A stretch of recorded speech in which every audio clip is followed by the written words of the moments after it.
Greetings and salutations, everybody. Mr. the Best Man here, bringing you Orcs Must Die, and today we are going to be doing this level at hand, and we are going to be doing it with those Weaver skills I just picked. Typical Weaver skills, typical setup. Level, actually, it's surprising, as we get closer to the end, they get really easy, and then the finale is like wham, all up in your face. So, this level, it's one alleyway, 3 doors condensed into one alleyway that then split up again. So obviously, choke point, very important. You can see I put the money trap down. It's not going to get you too much extra money, but frankly, you can sell it afterwards for the exact same price. There's no reason to not put it down. And there, bam, bam, bam, bam. So there's some extra money. That's wave 1.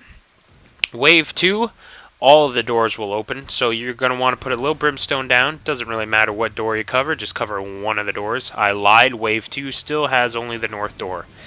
However, I think wave 3 will have the other doors. Wave 2, then, you're just going to repeat the old make money technique. Keep an eye on your health. There's going to be a lot of orcs on this level, so your health could take a bit of a beating. Wave 3, I lied again. I apologize. So wave 3 still is only the north door, but there's an ice giant. So what do? I accidentally cast the fire, or the lightning spell. I don't have the fire spell to combat the ice giant like you normally would. However, given the ample amount of room you have to deal with him, and since there will only be a couple of them, you don't really need the fire spell. However, I mean, you could always take it if you want. We don't really make use of all of the traps that I picked, so you could very easily swap out the spikes or even the barrier trap. I guess it's not really a trap, but the barrier, and bring in the fire spell. But it's really not that necessary. I think there are only 2, maybe 3 frost giants. So on wave 4 there, you saw I set up the archers because at wave 4 the aerial enemies will start spawning. There won't be too many aerial enemies, but you're going to want at least 4 to 6 archers to start with, and then you can expand on that from there. You can see at wave 5 I put up some more arrows, just securing the traps at this point. Pretty much at this point you've already got your trap layout set up. This is another one of those maps where it's only got one rift, so even if they get through the traps, you can always just stand right beside the rift and throw out magic spells. Here at the beginning of wave 6, you can see I'm setting up another line of brimstone right in front of the arrow, so I'm pretty well just chopping down anyone who makes it that far.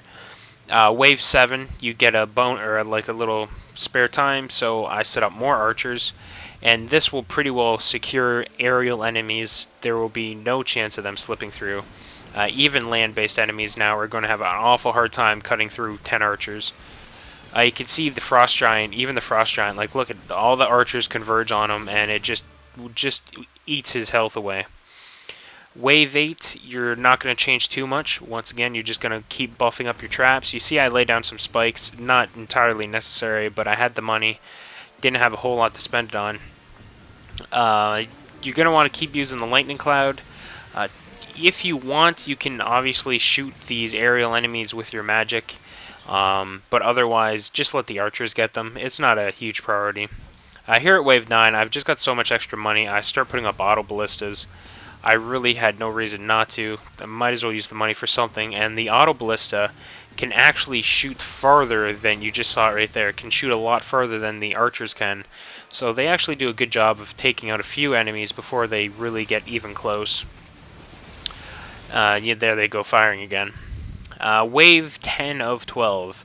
You can see I'm going to come up top. I'm going to beef up the archers up here a little more. This is overkill at this point. I'm just wasting money for the sake of wasting money. The trap layout is near flawless. You're not going to have anything get through other than giants. Normal orcs are just going to be chopped to shreds by all the arrows. I mean, you're talking 3 auto ballistas, over 10 archers, plenty of brimstone. There's nothing's going to get through here. You can see I'm just kind of having fun with it. I'm messing around. Keep an eye on your health, though. You saw I got a little carried away, and those little guys can really chip away at your health. And since they're in such mass numbers, it can literally go from full health to no health very, very, very quickly. There you can see I max out the auto ballistas 5 in a row. It's pretty redundant at this point. Once again, I can't stress how easy this level is. Once you've got your trap set up, you can see just the lightning cloud and the brimstone just takes care of everything. Wave 12 here, you're just going to repeat the process again. You don't have pretty well anything to fear. You can see I laid more spikes down. Keep an eye on the ice giant, but literally he should drop pretty quickly. You can see the auto ballistas take him down to half health before he's even gone through the traps, and then he just drops like a rock. So there we are, 5 skull guide. I thank you very much for watching here at Xbox Live Arcade Fans. I'm Mr. the Vestman, and we will see everyone next time.